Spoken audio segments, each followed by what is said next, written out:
Hi, First Alert Meteorologist Candace Bowling here. It's wrapping up Hurricane Preparedness Week, and we're actually going to go through all the topics that we've been through this week and put it all into one video for you, very easy to find.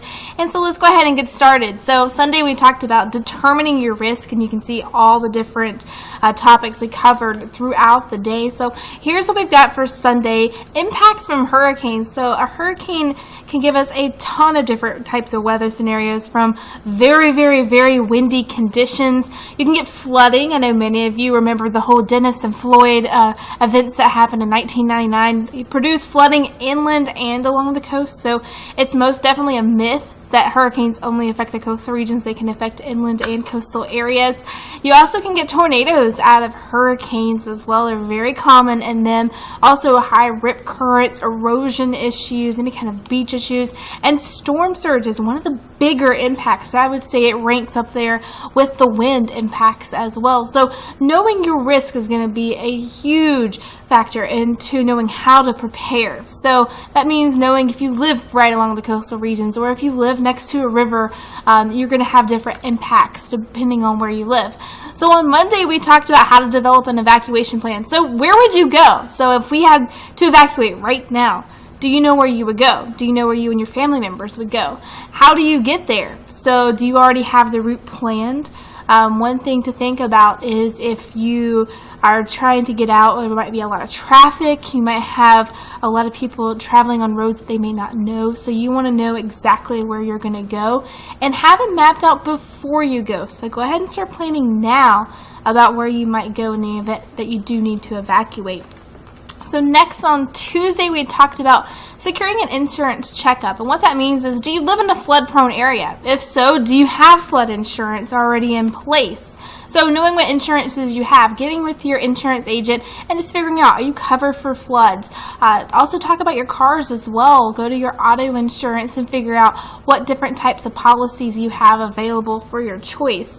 And that's also going to be really good to know. And keep your documents handy. Now this is going to lead into Wednesday's topic of how to assemble a supply kit. It's something that you can do little bit by little bit at a time. So obviously right now we're quiet across the hurricane season, at least in May 2016. So what we can talk about is taking a little bit out of each one of your paychecks. Don't try doing this all at once. Just go out and put your important documents together and have them in a bin already. Get something like a weather radio. That's going to be a great way to help stay updated. This one also has a flashlight on it as well, so that is a double feature right there. Make sure you have batteries for your flashlights and also have enough rations of food and water. So get some canned goods. If you get the canned goods without the pop tops, make sure you have a can opener handy in there. Make sure you have at least 1 gallon of water per person per day, and you want to have it for at least 3 days in the case that you might need that. Also, having a small first aid kit would also be very handy as well to keep any kind of medications as well you need to keep in there. So just having all this in one place, knowing what you need for your family, and having it before a storm hits, because that's going to be the key thing. You don't want to be panicking and trying to figure out what to pack, moments before you need to leave. And make sure you plan enough for your entire family.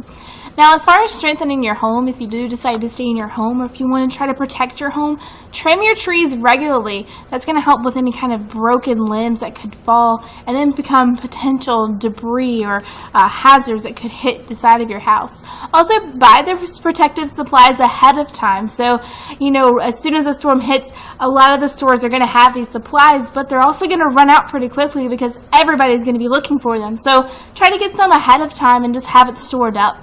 Also, you want to protect anything that's outdoors. You can bring a car in a garage, or go ahead and bring in some loose items. This will be more right before the hurricane actually moves through. So Friday we talked about how to stay updated. So obviously WNCT, we're going to be on air if there's any kind of potential threat to Eastern North Carolina. We'll start days in advance giving you advanced warning, and then up to the point of landfall we'll start to be on TV pretty much the entire time that is making landfall. You can also live stream us at WNCT.com. We've got our First Alert Weather app that you can also get on as well.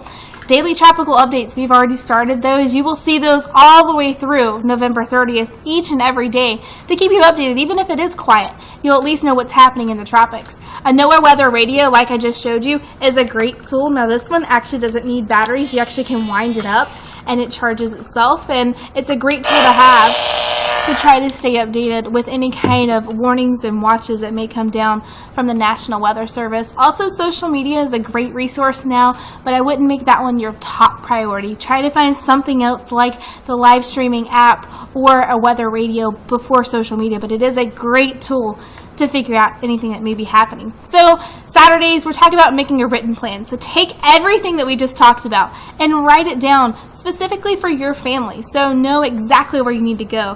Have the contact numbers already ready. So if a family member has to step in and go ahead and enforce a plan, they know exactly who to call. And this way you don't have to panic later. You've already got everything planned out and written down. And make sure that everybody in your family knows what exactly we're going to do. So hopefully here's to a quiet 2016 hurricane season, but if not, remember, it only takes one.